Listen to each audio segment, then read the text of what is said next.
살충제 음료수 사건 용의자 80대 할머니에게 이제 영장이 발부될지 이제 네. 주목이 됐었는데 결국 이제 발부가 됐습니다. 네. 뭐 새롭게 나온 증거가 있었습니까? 발부되기 전에 사실 여러 법조인들은 구속영장이 기각될 것이다라고 예상하시는 분들도 많았어요. 예. 왜냐하면 영장이 발부되기 위해서는 뭐 증거인멸의 우려, 도주 우려 뭐 이런 것도 필요하지만 가장 중요한 거는 범죄가 제대로 소명이 되느냐였거든요. 근데 워낙 지금 자백을 하지 않고 있고, 그러니까 범행을 부인하고 있고, 그리고 뭐 결정적인 증거가 없는 상황이었기 때문에 범죄 소명이 좀 부족한 거 아니냐. 그래서 기각될 그럴 가능성을 많이 생각하시는 분들도 있었는데 결국은 발부가 됐습니다. 예. 이번에 언론을 통해서 경찰이 발표한 거 내용을 보면 범죄 소명이 꽤 된 것 같습니다. 내용을 우선 보면은요. 예.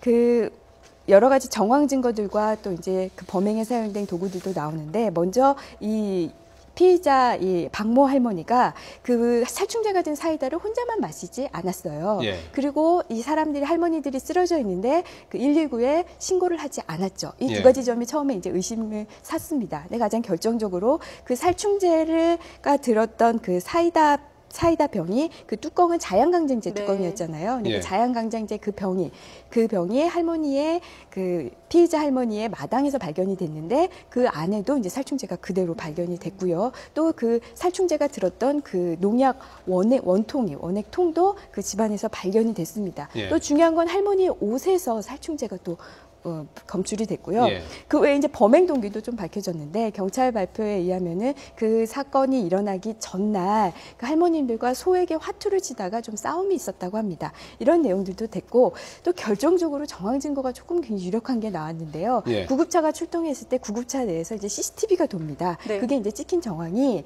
처음에 그 피해자 6명의 할머니 중 1명의 할머니가 그 마을회관 마당에 쓰러져 있었습니다. 근데 그 마을회관 마당에 쓰러져 있는 거를 주민이 보고 신고를 했는데 그때 119가 출동을 하거든요. 근데 진입로 119 차량이 들어섰을 때 이 마을회관 밖에 앉아있던 이 피의자 할머님이 그 우리가 보통 생각하기에는 그럼 119 구급대가 오면 여기 사람이 쓰러졌다라고 알려줘야 되는데 그걸 보고 그냥 회피하고 마을회관 안으로 들어갑니다. 마을회관 안에는 이미 5명의 할머니가 쓰러져 있는데 그거에 대해서 또 말도 하지 않은 거죠. 이후에 또 다른 주민의 신고로 다시 119가 출동을 해서 나머지 5명의 할머니들이 119로 이제 실려가게 되고요.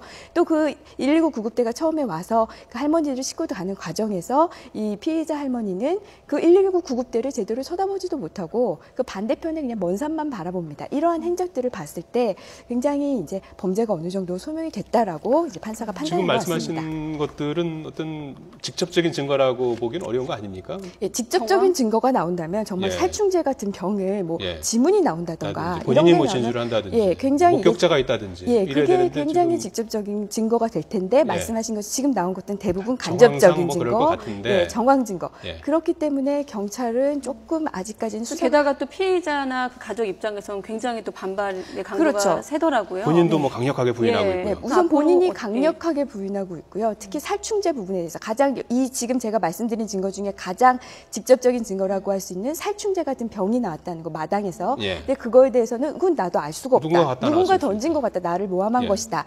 그리고 몸에 묻은 살충제, 그 옷에 묻은 살충제에 대해서는 그 쓰러진 할머니들의 입을 그 토사물을 닦아주다가 묻은 것이다. 이렇게 얘기를 하고 있는데 그 후자 부분에 대해서는 경찰이 이 입에서 그 할머니들의 그 토사물에서는 살충제가 검출되지 않았고 그걸 그 토사물을 닦았다고 해서 몸에서 이 옷에 살충제가 검출되지는 않는다라고 나와서요. 그 부분도 좀 다퉈봐야 되고요. 그렇다고 해서 또 할머니가 무조건 또 할머니 쪽이 불리한 것도 아닙니다. 왜냐하면 살인 사건에서 가장 중요한 게 범행 동기거든요. 예. 도대체 왜 살인하려고 하느냐? 경찰이 발표한 거는 전날 뭐 소액 화투를 하면서 다퉜다는 건데. 글쎄요, 그게 좀 새로 나온 내용인데 또 다른 증언은 70년 동안 뭐 원만하게 성격도 원만하신 분이고 별 뭐 다툼 없이 잘 살아왔던 분이다. 이런 증언도 있어요. 65살 대신 태어나신 분 한 분 계시지 않습니까? 그렇죠. 그 할머니가 예, 그렇게 깨어나신 증언했어요. 분, 피해자 소액 중 화투 치다가 이제 좀 다퉜다고 해서 다음 날 저렇게 큰 살인 사건을 저질렀을까 하는 그런 의구심도 들거든요. 그렇죠. 또 게다가 그 피해자 중에 깨어나신 분이 또 전날 안 싸웠다고 또 얘기를 합니다. 그렇기 예. 때문에 경찰 수사관 입장에서 가장 중요한 건 이 살인 동기, 범행 동기를 밝히는 건데 그게 쉽지 않아 보입니다. 네. 좀 더 좀 봐야겠군요. 앞으로 좀 상황을요. 자, 임방글 변호사였습니다. 잘 들었습니다. 네.